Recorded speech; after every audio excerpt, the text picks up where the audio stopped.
கர்த்தருடைய வார்த்தையை கேட்க போகிறோம். எடுத்துக்கொள்ளுங்கள். ஏசாயா தீர்க்கதரிசன புஸ்தகம் 43வது அதிகாரம்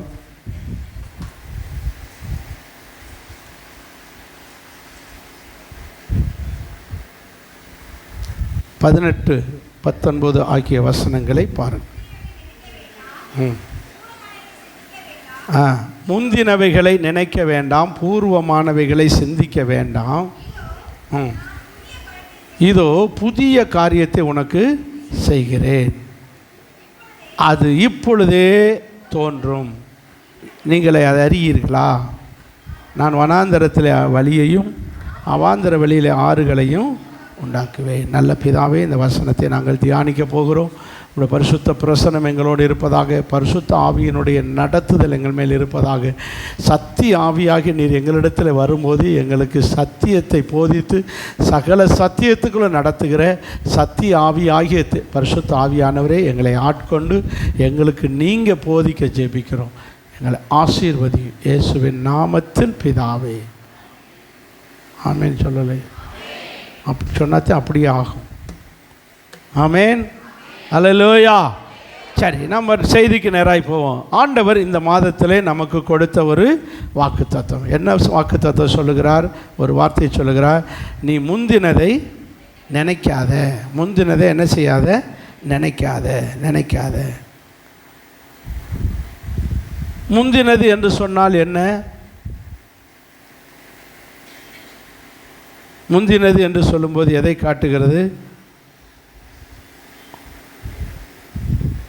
நடந்தது. அதை ரிமெம்பர் பண்ணாது. முடிஞ்சு போனதை நினைக்காது. முடிஞ்சு போனதை நீ ரிமெம்பர் பண்ணாது, நினைக்காது. ரெண்டாவது என்ன சொல்லுகிறார்? பூர்வமானதை சிந்திக்காத. பூர்வம்னு என்ன அர்த்தம்? ஓல்டு, பழசு, ரொம்ப பழசு, நடந்து ரொம்ப நாளாச்சு, அதை நினைக்காத, அதை கன்சிடர் பண்ணாத. நல்லா என்ன சொல்கிறாரு? முந்தினதை சொல்லுங்க, முந்தினதை நினைக்கக்கூடாது, ரிமெம்பர் பண்ணக்கூடாது. நினைக்கிறேன்னது திரும்ப திரும்ப அதையே நினச்சிக்கிட்டு இருக்கிறது. முந்தினதை அப்படியே நினைக்கிறது. சில தொழில் பண்ணி லாஸ் ஆகியிருப்பீங்க, அதையே நினைக்கும். இப்படி பணம் போச்சு, என் தொழில் போச்சு, சில வீடு போச்சு, சொத்து போச்சு, காசு போச்சு, சில உறவுகள் போயிருக்கும். யாராவது நல்ல நேசித்தவங்க இறந்துருப்பாங்க, அவங்களையே நினச்சிக்கிட்டு இருக்குது. அவங்க இருந்தால், எங்கள் அம்மா இருந்தால் எனக்கு ஒரு குறையும் வராது, எங்கள் அப்பாவை. You don't remember. ஆண்டவர் சொல்கிறாரு, முந்தினதை ரிமெம்பர் பண்ணாத, திரும்ப திரும்ப அதை நினச்சிக்கிட்டே கிடக்காத, விடு. நான் உனக்கு புதிய காரியத்தை செய்ய போகிறேன். முந்தினதை நினைக்காதே.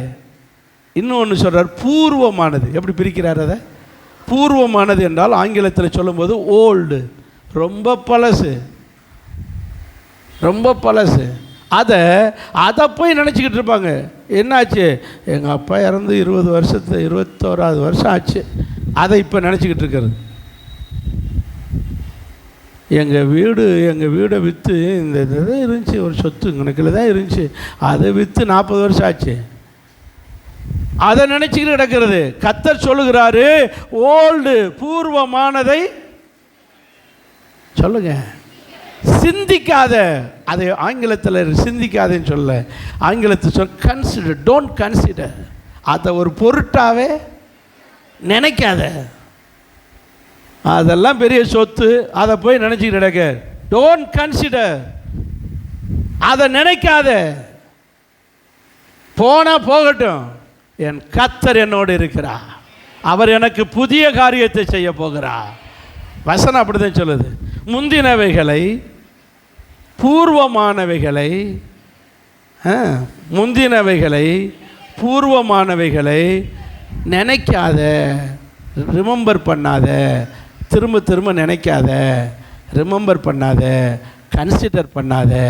நான் உனக்கு இதோ சொல்லுங்க, புதிய காரியத்தை செய்கிறேன். உனக்கு ஒரு புதிய காரியத்தை செய்கிறேன். இந்த புதிய காரியம் என்று சொல்லும்போது, புதிய காரியம் என்று சொல்லும்போது அதனுடைய அர்த்தமே வேற. என்ன அர்த்தம் தெரியுங்களா? அபூர்வமானதை செய்கிறேன். ஏன்னா பூர்வத்தை மறந்தாத்தான் அபூர்வம் நடக்கும். பூர்வம்னா என்னது? ஓல்டு. பூர்வத்தை, அதுக்கு ஆப்போசிட்டு அபூர்வமானது. அப்படின்னா அபூர்வம்னு அர்த்தம் என்ன? வாசிங்க 1 சாமுவேல் 3ஆம் அதிகாரம் 1ஆம் வசனம். அபூர்வமானது.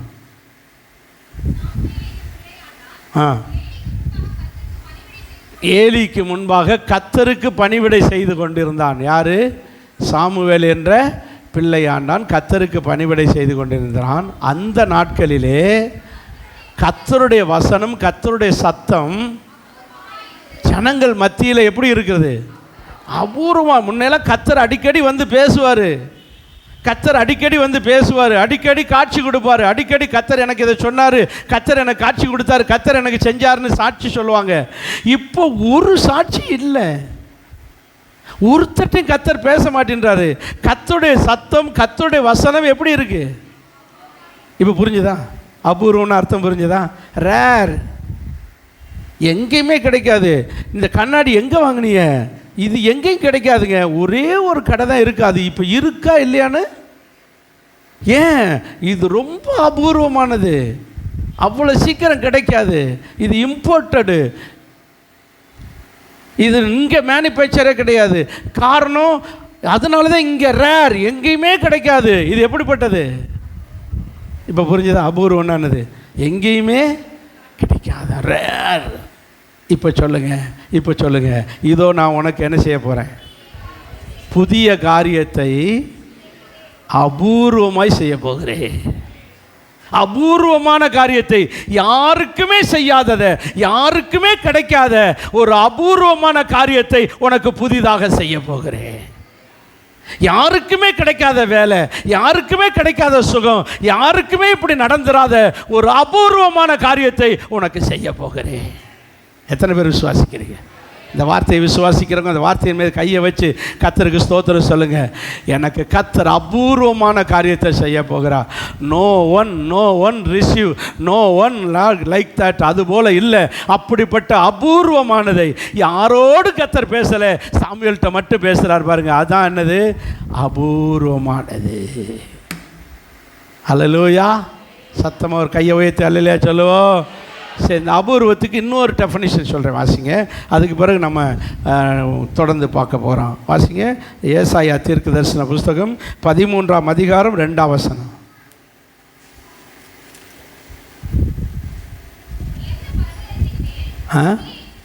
சொல்லுங்க.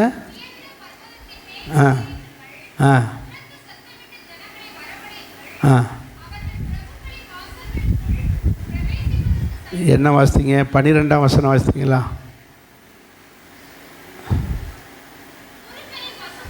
அதை வாசிங்க சார். எத்தனாம் வசனம் சொல்லுங்க? 12. ஏசாயா. இப்போ வாசிங்க. புருஷர்களை பசும் பொன்னை காட்டிலும் மனுஷர்களை ஒப்பேரின் தங்கத்திலும் அபூர்வமாக்குவேன். சத்தமாக ஒரு அல்லேலூயா சொல்லுங்க. அபூர்வத்துக்கு இன்னொரு எக்ஸாம்பிள் சொல்கிறேன். இந்த ஒப்பேரின் தங்கம் இருக்குது பற்றியெல்லாம், இது எங்கேயுமே கிடைக்காது. கோஹினூர் வைரம் எல்லா இடத்தும் கிடைக்குமா? எத்தனையோ வைரம் இருக்குது. ஆனால் அந்த வைரத்துக்கு தனி அதாவது டென்சிட்டி, அந்த கேரட்டு, அந்த பவர். அதே மாதிரி தங்கத்தில் எத்தனையோ தங்கம் இருக்குது. ஆனால் இந்த ஒப்பேரின் தங்கம் இருக்குது பாருங்க, அது ஸ்பெஷல். அது அப்படி ஷைனிங்காக இருக்கும். அந்த தங்கத்துக்கு மற்ற எந்த தங்கத்தையும் பக்கத்தில் வச்சா ஒப்பிடவே முடியாது. அதனால தான் அபூர்வமானது. எந்த தங்கம்?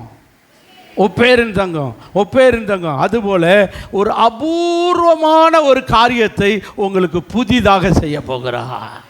புதிய காரியம்தான் செய்ய போகிறாரு. ஆனால் அது எப்படி இருக்க போகுது? அப்போது அபூர்வமானதை கர்த்தர் நமக்கு புதுசாக செய்யணும்னா நம்ம என்ன செய்யணும்? பழசையே நினச்சிக்கிட்டு கிடக்கணும். எப்படி இருந்தேன், இப்போ இப்படி ஆகிட்டேன், அப்போ இருந்தது போல் இருந்தால் நல்லா இருந்திருக்கும். இப்படியே நினச்சிக்கிட்டு இருந்தால் ஒரு புதுசும் நடக்காது.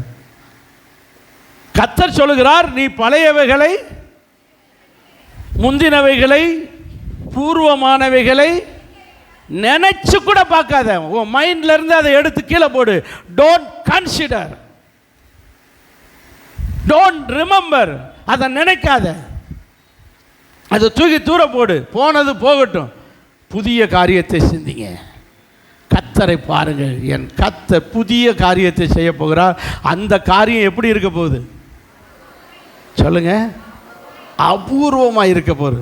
இந்த அபூர்வமான காரியத்தை எப்படி செய்கிறேன் என்று அவரே ஒரு ஸ்டேட்மெண்ட் கொடுக்குறார் பாருங்க. ஏசாயா தீர்க்க தரிசன புஸ்தகம் 28ஆம் அதிகாரம் 21வது வசனம்.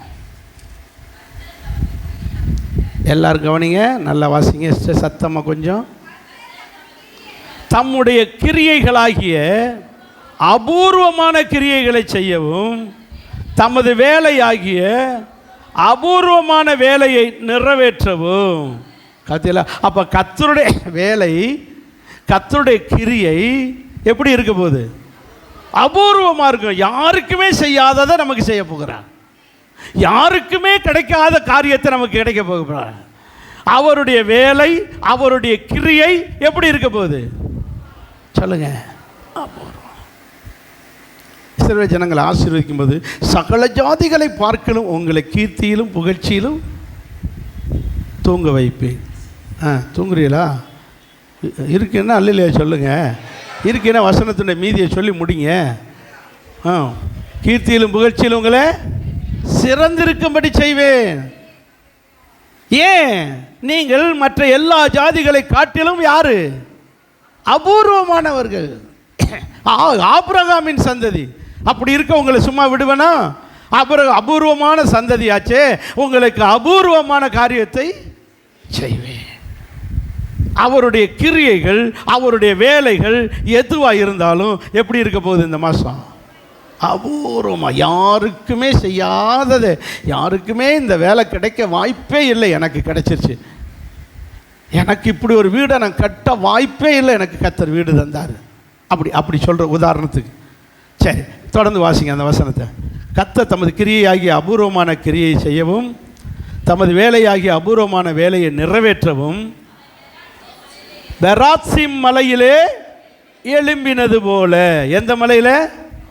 அப்போ கர்த்தர் அபூர்வமான காரியங்களை எல்லாம் எங்கே செய்வார்? எங்கே செஞ்சிருக்காரு? பெராசிம் மலை. பெராசிம் மலைனா என்ன நடந்துச்சு? தாவீது வாழ்க்கையில் நடந்த ஒரு சம்பவத்தை பார்க்க போகிறோம். எடுங்க 2 சாமுவேல். சீக்கிரம் எடுங்க, சீக்கிரம் எடுங்க, சீக்கிரம் எடுங்க. 2 சாமுவேல் 5ஆம் அதிகாரம்.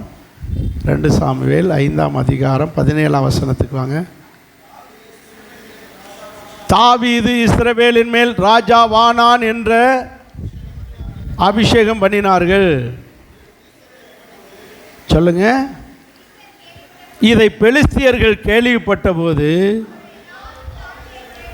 சொல்லுங்க, தாவீதை தேடும்படி வந்தார்கள் என்ற அர்த்தம் இல்லை, தாவீதை கொல்லும்படி வந்தார்கள்.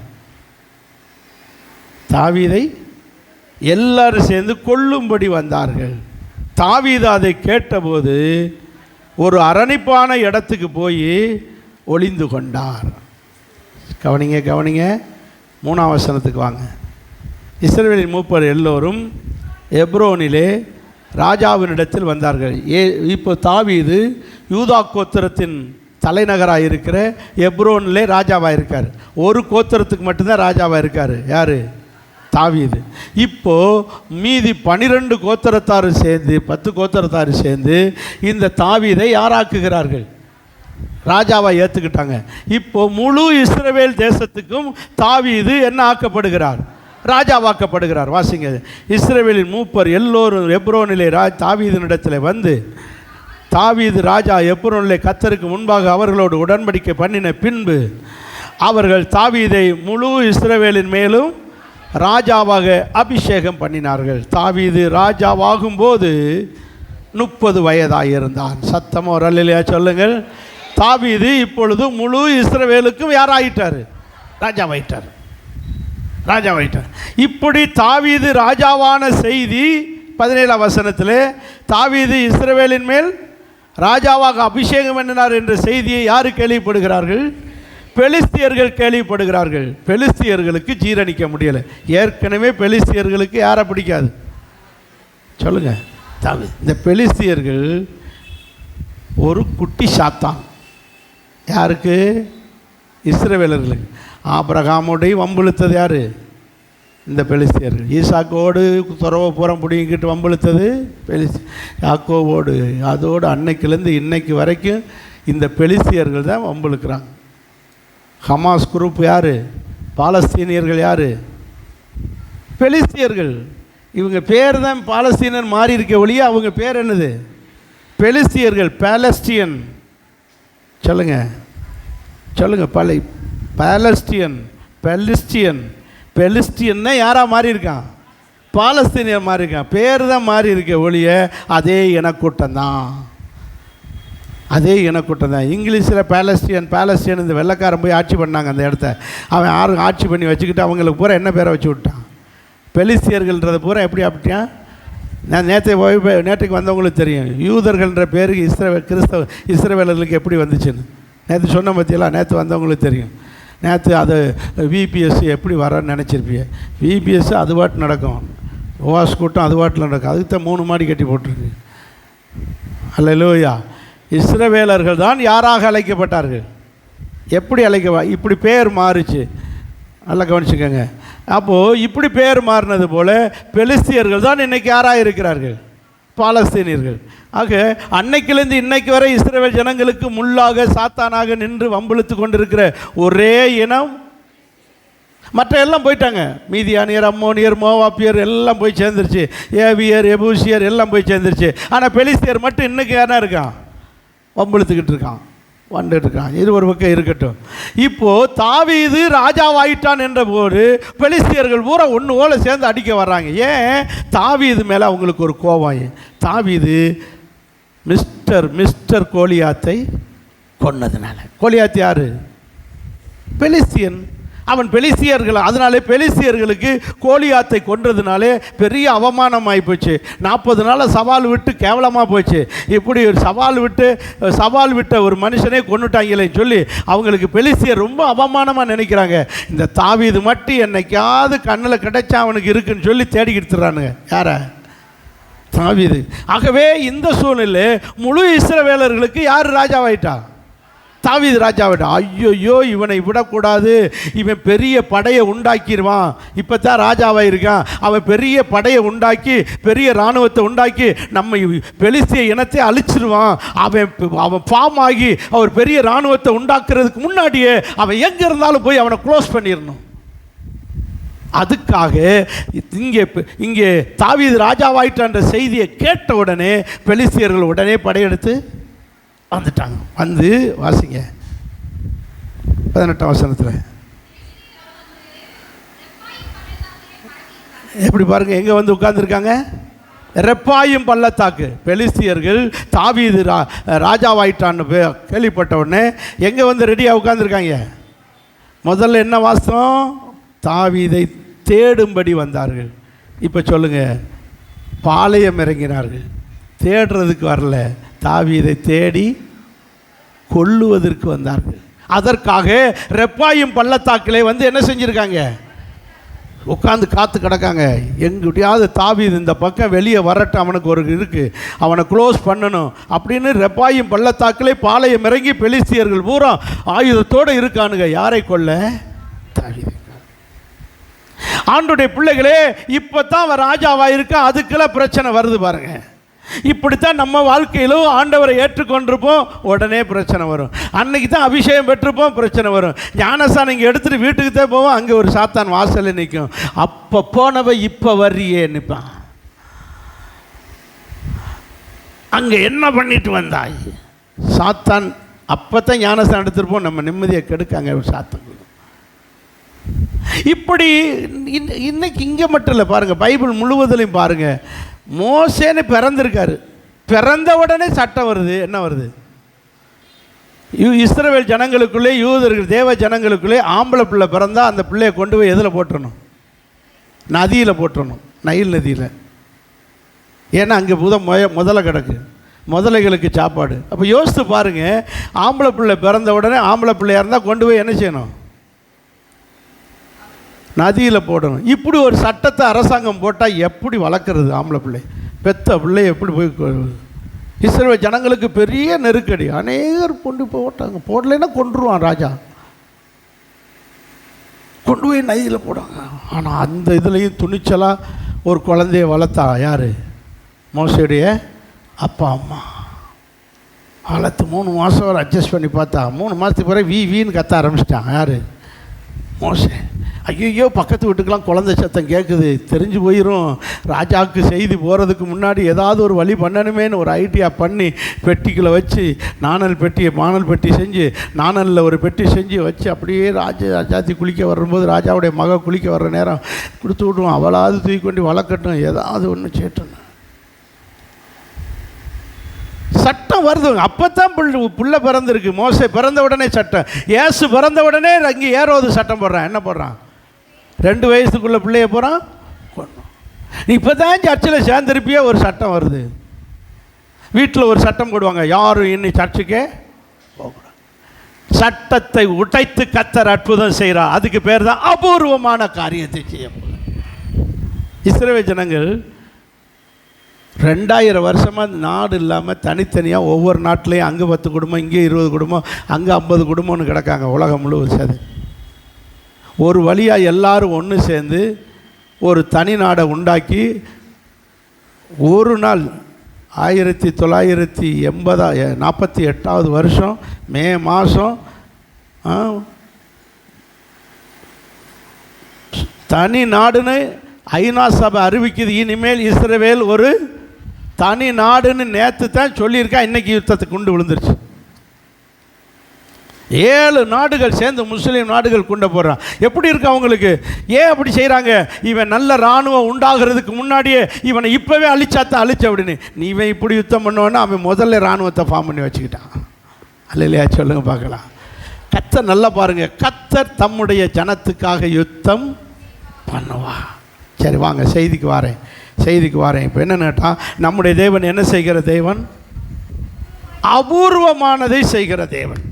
எங்கே செய்தார் அபூர்வமான காரியத்தை?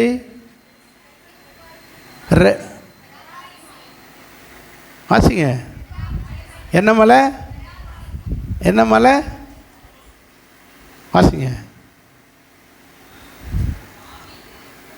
பராசிம். என்ன மலை? பராசிம் மலையிலே கர்த்தர் அபூர்வமான காரியத்தை செய்ய ஆரம்பிக்கிறது. சரி, நல்லா கவனிங்க. இந்த பெராசிம் என்பது ஒரு மலை. ஏசாயா 28:21 பார்த்தோம். மறுபடியும் வாசிங்க. அபூர்வமான கிரியைகளை நிறைவேற்றவும் பெராசிம் மலை. என்ன மலை பேர்?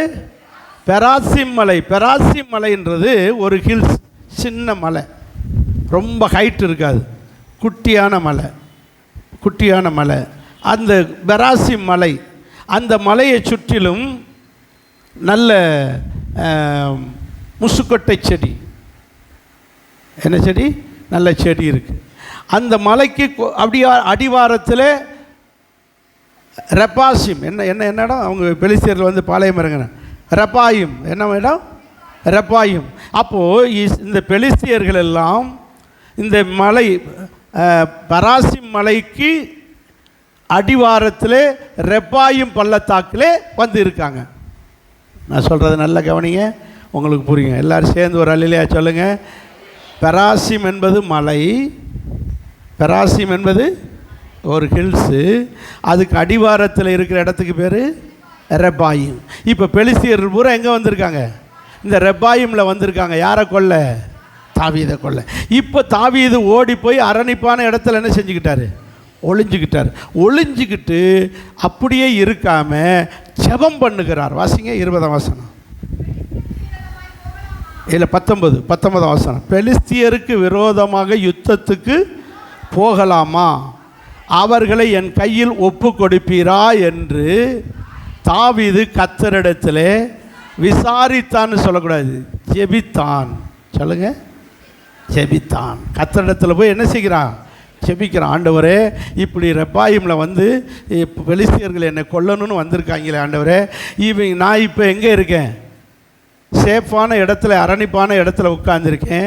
நான் போய் இந்த ரெப்பாயிமில் இருக்கிற பெலிஸ்தியரோடு யுத்தம் பண்ணவா வேண்டாமாண்டார். எதை செஞ்சாலும் என்ன செஞ்சு பழகணும்?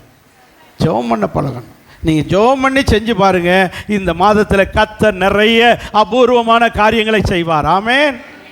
நீங்கள் ஜெபிக்காமல் தொழில் துவங்குறது, ஜெபிக்காமல் போகிறது. நான் ஊருக்கு போனேன், எவ்வளோ நேரம் நிற்கும், பஸ்ஸே வரலை.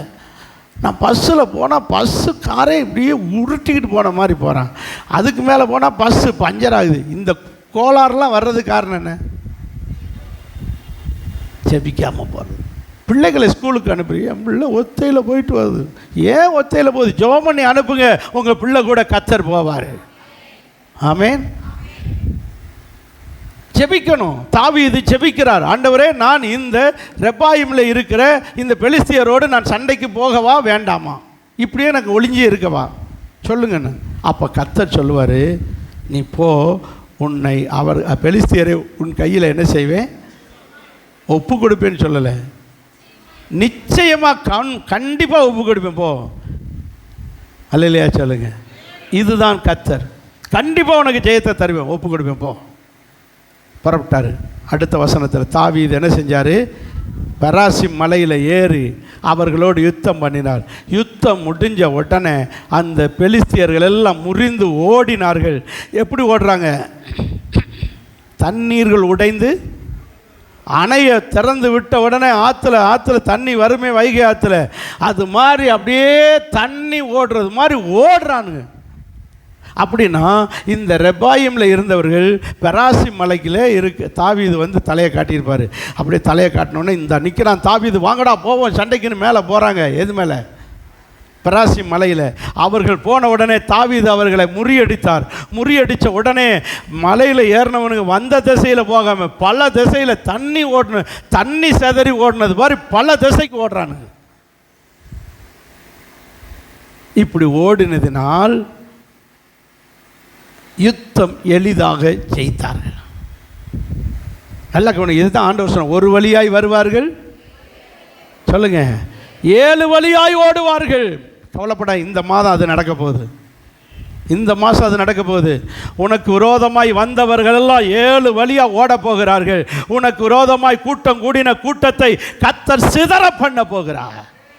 ஆமென். சரி, ரைட். இப்போ என்ன நடந்தது? வாசிங்க அந்த வசனத்தை தொடர்ந்து.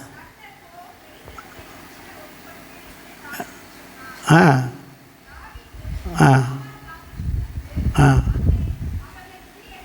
ஆ 21ஆம் வசனம். அங்கே பெலிஸ்தியர்கள் தங்கள் விக்கிரகங்களை விட்டு ஓடி போனார்கள். பெலிஸ்தியருடைய தெய்வம் பேர் என்ன? பாகால். என்னது? பாகால். அவங்க கொண்டு வந்த தெய்வத்தையே விட்டுட்டு போயிட. பொதுவாக சண்டைக்கு போகும்போது எதையும் தூக்கிட்டு போவாங்க? அவங்க தெய்வத்தினுடைய சிலையை தூக்கிட்டு போவாங்க. நம்ம ஆட்களுமே சண்டைக்கு போகும்போது எதை தூக்கிட்டு போவாங்க? உடன்படிக்கை பெட்டியை கொண்டு போனாங்களா? இதே பெலிஸ்தியர்கிட்ட உடன்படிக்கை பெட்டியை கொண்டு போய் சவுல் என்ன செஞ்சுட்டு வந்தார்? தோற்று போய் விட்டுட்டு ஓடியாந்தார். அப்போது சண்டைக்கு இந்த இந்த சிலையை தூக்கிட்டு போனால் அவங்க சாமியே கூட வர்றது மாதிரி சண்டைக்கு. நம்ம ஆட்களுக்கு உடன்படிக்கை பெட்டி தூக்கிட்டு போனால் கர்த்தரே கூட சண்டைக்கு வர்றது மாதிரி. இப்படி அவர்கள் பெலிஸ்தியர்கள் இந்த பாகால் என்ற விக்கிரகத்தை கொண்டுக்கிட்டு வந்தாங்க சண்டைக்கு. யார்கிட்ட?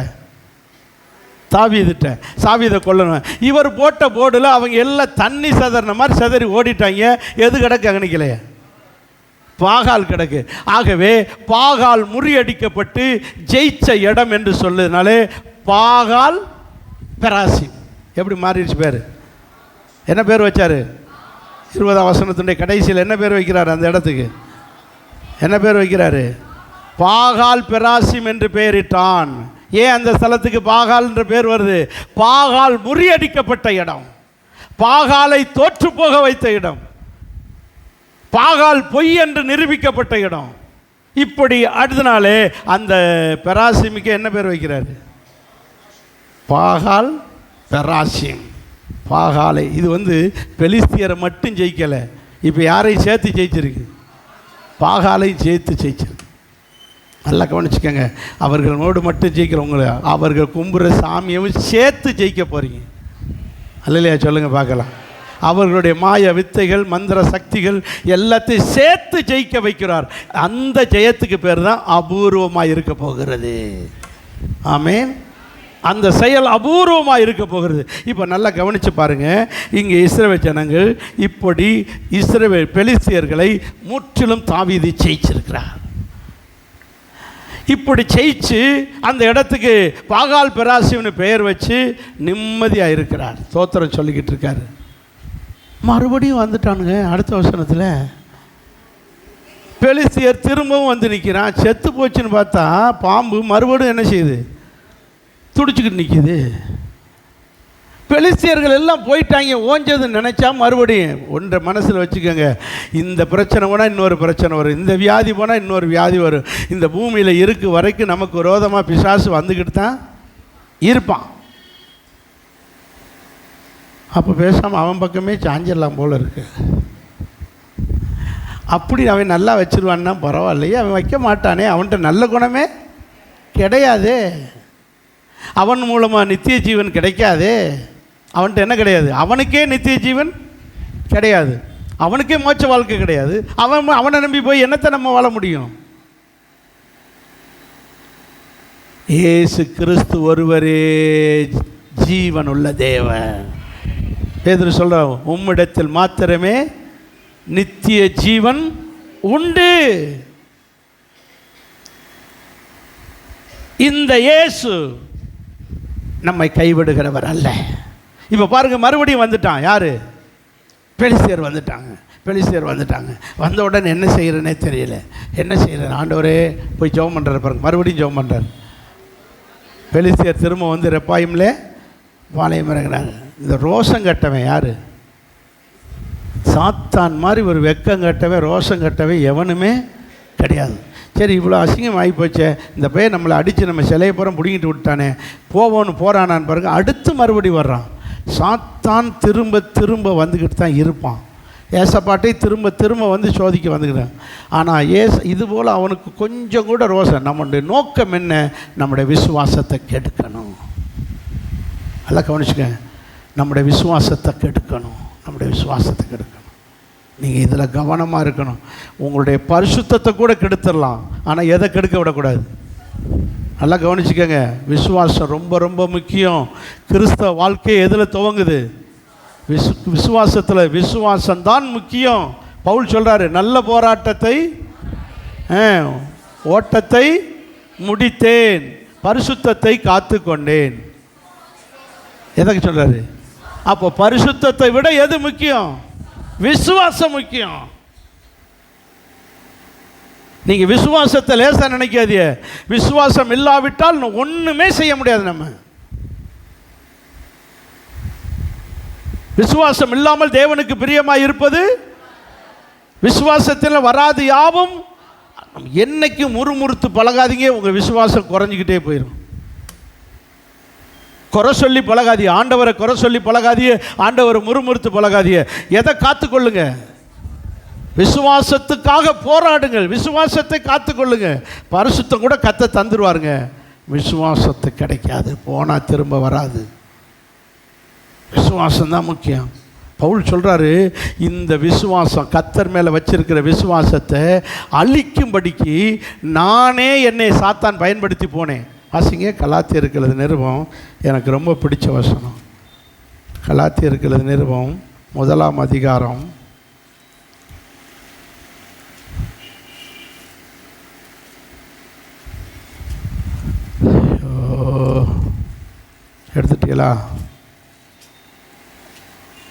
1ஆம் அதிகாரம் 23ஆம் வசனம்.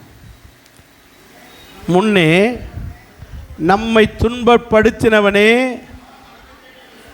தான் அழிக்க தேடின விசுவாசத்தை இப்பொழுது பிரசங்கிக்கிறான் என்பதை மாத்திரம் அவர்கள் பத்தியலா. ஏசப்பாவை மேலே விசுவாசம் வச்சவங்களை பூரா அழிக்க முயற்சித்தார். யாரு? இந்த பவுல். ஆனால் இப்போ அவரே எல்லாரும் இயேசுவை விசுவாசிங்கன்னு என்ன செய்கிறாரு? பிரசங்கிக்கிறார். அப்படி என்றால் சாத்தான் பயன்படுத்துகிறதே எதுக்கு தான்? விசுவாசத்தாலே. ஆர்எஸ்எஸ்ன்னு வந்திருக்காங்க, பிஜேபி, ஆர்எஸ்எஸ்லாம் யார்? நம்முடைய விசுவாசத்தை அழிக்க, நம்முடைய விசுவாசத்தை கெடுக்க சாத்தான் பயன்படுத்துகிற நபர்கள். அது தீகாவாக இருந்தாலும் சரி, கம்யூனிஸ்டாக இருந்தாலும் சரி, ஐஎஸ்எஸ் முஸ்லீமாக இருந்தாலும் சரி, விசுவாசத்தை கெடுக்க முயற்சிக்கிற எந்த செயலும் சாத்தானுடைய செயல். ஊர் கூட்டம் கூடி இனிமேல் யாரும் நம்ம ஊரில் இயேசுவை கும்பிடக்கூடாது, இனிமேல் யாரும் சர்ச்சுக்கு போகக்கூடாது. அட குட்டி சாத்தானுடைய தீர்மானங்களா? இந்த தீர்மானத்தை கர்த்தர் முறியடிக்க நாம் விசுவாசத்தை விடாமல் விசுவாசத்தில் எப்படி இருக்கணும்? உறுதியாக இருக்கணும். பெற்ற விசுவாசத்தை காத்து கொள்ளணும். பவுல் சொல்றாரு, ஓட்டத்தை முடித்தேன். எதை காத்துக்கிட்டேன்? விசுவாசத்தை காத்துக்கிட்டேன். ஆண்டவர் மேலே வச்ச விசுவாசத்தில் உறுதியாக இருக்கணும். ஆமென், ஹல்லேலூயா. ரொம்ப முக்கியம் விசுவாசம். விசுவாசம், அவரை விசுவாசித்தாலே நமக்கு நித்திய ஜீவன் கிடைக்கும். அவரை விசுவாசித்தாலே தேவ பிள்ளை ஆயிடலாம். அப்படி தானே? அவர் மேல் விசுவாசம் உள்ளவராய் அவரை ஏற்றுக்கொண்டவர்கள் எத்தனை பேர்? அத்தனை பேரும் காட் சில்ட்ரன், தேவ பிள்ளை. அப்போ எவ்வளோ முக்கியம் ஃபெய்த்து. இதை மறுதளிக்கிறாங்க, இந்த ஃபெய்த்தை மறுதளிக்கிறாங்க, இந்த ஃபெய்த்தில் குறைஞ்சி போகிறாங்க. அவங்க ஃபெய்த்து கொஞ்சம் கொஞ்சமாக முறுமுறுத்து அற்ப விசுவாசம் ஆயிடுச்சு. நீங்கள் விசுவாசத்தில் உறுதியாக இருங்கள். என் கர்த்தர் அபூர்வமான காரியத்தை செய்ய போகிறார். புதிய காரியத்தை அபூர்வமாய் செய்ய போகிறார். ஆமென். நீங்கள் பழசை சிந்திக்கக்கூடாது, பழசை ரிமெம்பர் பண்ணக்கூடாது, பழசை கன்சிடர் பண்ணக்கூடாது. பழசை ஓரங்கட்டிட்டு நீங்கள் விசுவாசமாக இருந்து பாருங்கள். என் கர்த்தர் உங்களுக்கு புதிய காரியத்தை அபூர்வமாய் செய்ய போகிறார். ஆமென். இதெல்லாம் எப்படி இவங்களுக்கு நடந்துச்சு? இது எப்படி இவங்களுக்கெல்லாம் இப்படி நடக்குது? அதுதான் அபூர்வம். ஆமென். அபூர்வம், அபூர்வம். சரி வாங்க, இங்கே வாங்க, 2 சாமுவேல் 5 அதிகாரத்துக்கு வாங்க. பெலிஸ்தியர் எப்போ வந்துட்டாங்க? திரும்பவும் வந்து நம்மளை பள்ளத்தாக்கிலே பாளையம் இறங்கினார்கள். தாவீது மறுபடியும் என்ன செய்ய ஆரம்பித்தார்? அன்னைக்கு தான் ஜெபம் பண்ணும்ல, ஓயாமையா ஜெபம் பண்ணுவாங்க அப்படின்னு விடலை. மறுபடியும் என்ன செய்ய போகிறாரு சொல்லுங்கள்? ஸோ ஒவ்வொரு நாளும் ஜெபிக்கணும், திரும்ப திரும்ப ஜெபிக்கணும். அவன் திரும்ப திரும்ப சாத்தான் வருவான், நம்ம திரும்ப திரும்ப என்ன பண்ணிக்கிட்டே இருக்கணும் சொல்லுங்கள்? காலையில் தானே ஜெபிச்சு பேசாமல் படுத்தா என்ன, படுக்கும்போது ஒருக்க ஜெபிக்கணுமாக்கும் அப்படி நினைக்கக்கூடாது. திரும்ப திரும்ப என்ன பண்ணணும் சொல்லுங்கள்? ஜெபிக்கணும், ஜெபிக்கணும். மறுபடியும் தாவீது போய் ஜெபிக்கிறார். வாசிங்க, ஜெபிக்க போனார்.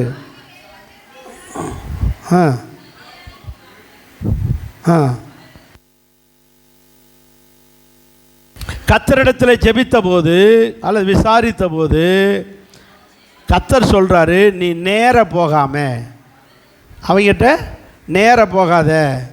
ஏன் நேர போகக்கூடாதுன்னு சொன்னார் தெரியாது. அவங்க ஒரு வேளை வில்லு வச்சுருக்கலாம், அம்பு வச்சுருக்கலாம், விஷ அம்பு. அம்புன்னா வெறும் அம்பு இல்லை, அம்புனுடைய நுனியிலெல்லாம் வச்சுருப்பாங்க, விஷத்தை வச்சுருப்பாங்க. அடிச்சாச்சுன்னா அவ்வளோ கொஞ்ச நேரத்தில் செத்துரும். அதனால் நீ எப்படி போகாத. அப்போ திரும்ப ஜெபித்தா கர்த்தர் புது ஐடியாவை தருவார், புது ஆலோசனை தருவார். நீ நேராக போகாத சண்டைக்கு. இந்த முறை போன முறை லேசாக சண்டை போட்ட நீ அது என்ன மலை, ரெப்பாய் பள்ளத்தாக்கில் அவங்க கீழே இருக்காங்க, இவர் என்ன மலையில் நிற்கிறாரு? பெராசிம். என்னது? பெராசிம் மலையில் இருந்துக்கிட்டு நேரடியாக அவங்கள தாக்கி அழித்து சதறி ஓட வச்ச. இப்படி நேருக்கு நேராக போகாத. என்ன செய்ய? இந்த முறை பின்னாடி சுற்றி போ.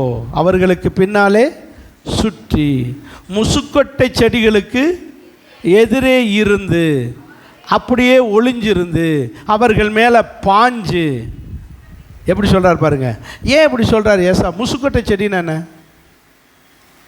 இங்கிலீஷ் பைபிளில் பாருங்கள், பால்பரி. பால்பரின்னா என்னது? பட்டு பட்டு புழு வளர்க்குறதுக்குன்னு ஒரு செடி இருக்கு, அதுக்கு பேர் தான் என்னது? முசுக்கட்டை செடி, பட்டுப்புழு வளர்க்குற செடி. அது நம்ம ஸ்ரீவில்லிபுத்தூருக்கு போகிற வழியில் அந்த ஹவுசிங் போர்டுக்கு முன்னே இருந்துச்சு. அந்த ஒரு ஆள் உயரம் 1 ஆள் உயரத்துக்கு வளரும். எது? அந்த பால்பரி செடி, அந்த முசுக்கட்டை செடி பைபிளில். அந்த செடி இலையை பறித்து போடுவாங்க. அந்த செடியுடைய இலையில தின்னு தின்னு அந்த புழு என்ன செஞ்சிடும், நூலாக தள்ளிக்கிட்டு இருக்கும். அந்த அந்த அந்த அது அவ்வளோ உயரமாக நிற்கும், ஒரு ஆள் உயரத்துக்கு. கர்த்தர் சொல்கிறார் தாவீதுட்ட, இந்த முசுக்கட்டை செடி ஆகிய பட்டுப்புழு வளர்க்குற செடிக்கு கீழே போய் என்ன செஞ்சுக்க, ஒளிஞ்சிக்க, அதுக்குள்ளே போய் நின்றுக்கிட்டேன்னா உங்களை யாருக்குமே தெரியாது. அப்போ என்ன அர்த்தம், இப்போ இது அந்த பெராசி மலைக்கு அடிவாரத்தில் இந்த முசுக்கட்டை செடி இருக்குது, அதுக்குள்ளே போய் நின்றுக்க. அவங்க ஏறுவாங்க, உன்னை தேடி எதில் ஏறுவாங்க, ரெப்பாயி மலை, இது ரெப்பாயி பள்ளத்தாக்குலேருந்து பெராசி மலைக்கு மேலே ஏறி வருவாங்க. அவன் ஏறி மேலே போகும்போது நீ என்ன செஞ்சுக்க, பின்னாடி வந்து சேர்ந்துக்க. அவன் மலையில் ஏறினவனை இறங்க விடாமல் பார்த்துக்க. புரியுதுங்களா? அதுதான் சொல்லிக் கொடுக்குறாரு, எப்படி சண்டை போட சொல்லிக் கொடுக்குறாரு பாருங்க. பின்னாடி சுற்றி முசுக்கட்டை செடிக்கு எதிரே இருந்து அவர்கள் மேலே என்ன செஞ்சிரு, அவன் மேலே ஏறின நேரம் பார்த்து பாய். எப்போ பாயணும் டைம் சொல்லிருக்கிறார் பாருங்க அடுத்த வசனத்தில். முசுக்கட்டை செடிகளுடைய நுனிகளிலே இரைச்சல் உண்டாகும். அந்த செடியில் நுனி பகுதியில் என்ன உண்டாகும், இரைச்சல் உண்டாகும். அந்த இலைகள் நுனி செடியில் எந்த காலம் இரைச்சல் வந்துச்சு, ஒரு கழுதையும் கிடையாது. இவர் வருவார்னு அர்த்தம். அந்த நுனி செடிகளுடைய இலையில் என்ன வரும், இரைச்சல் வரும். அந்த இரைச்சல் சத்தத்தை நீ கேட்கும்போது சீக்கிரமாக எழும்பி நீ போய் அவர்களோடு பாய், பெலிஸ்தியர்களுடைய பாளையத்தை முறியடிக்க கர்த்தர் உனக்கு முன்பாக சத்தம் வரலையா சொல்லுங்க பார்க்கலாம்.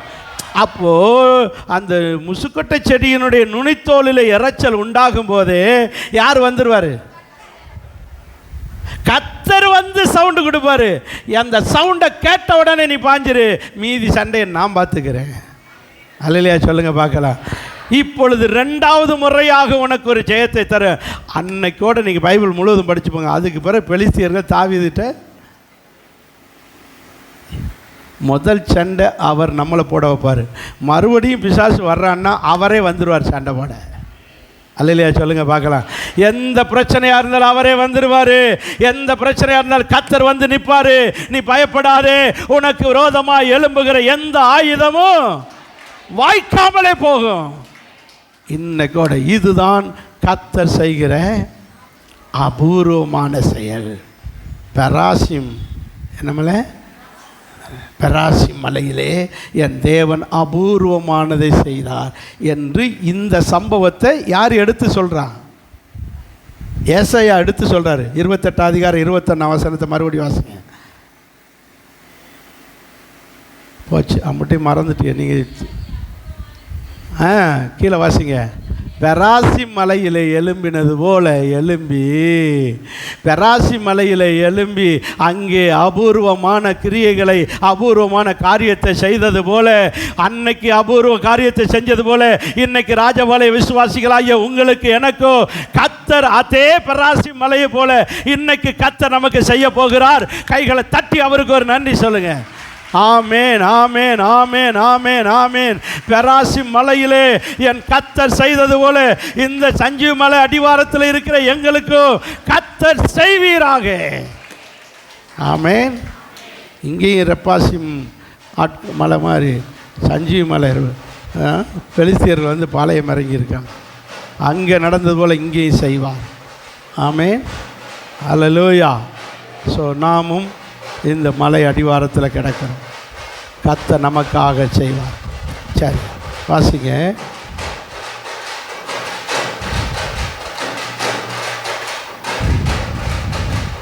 கடைசி வசனம் 25 வசனம். கர்த்தர் தாவீதுக்கு கட்டளையிட்ட பிரகாரம் அவன் செய்து பெலிஸ்தியரை கேபா துவங்கி கேசர் வரைக்கும் முறியடித்தார். சொல்லுங்க. கேபார் தொடங்கி கேசர் வரைக்கும் முறியடித்தார். இந்த நாள் கர்த்தர் முறியடிக்கிற நாள். இந்த மாதம் கர்த்தர் முறியடிக்கிற மாதம். பிசாசின் கிரியைகளை முறியடிக்கிற மாதம். பிசாசு பயன்படுத்துகிற பெலிஸ்தியர்களை போன்ற மனிதர்களை நீங்கள் முறியடிக்கிற மாதம். கர்த்தர் அபூர்வமாய் இதை செய்ய போகிறார். அபூர்வமான காரியத்தை செய்ய போகிறார். எப்போ செய்வார்? பழச மறக்கணும், பழச மறக்கணும். நீங்கள் மறங்க, விடுங்க, கன்சிடர் பண்ணாதீங்க, அதை பெருசாக நினைக்காதீங்க. நடந்த சம்பவத்தை மறந்துடுங்க. கெட்ட கனவாக நினச்சி சண்டையோ சச்சரவோ அது என்ன பிரச்சனையோ என்ன காரியம் இருந்தாலும் விட்டுட்டு நீங்கள் கர்த்தரை மட்டும் பாருங்கள். என் கர்த்தர் உங்களுக்கு ஒரு பெரிய அபூர்வமான காரியத்தை, புதிய காரியத்தை செய்ய போகிறார். ஆமேன், ஆமேன். கண்களை மூடி ஜெபம் பண்ணுவோம்.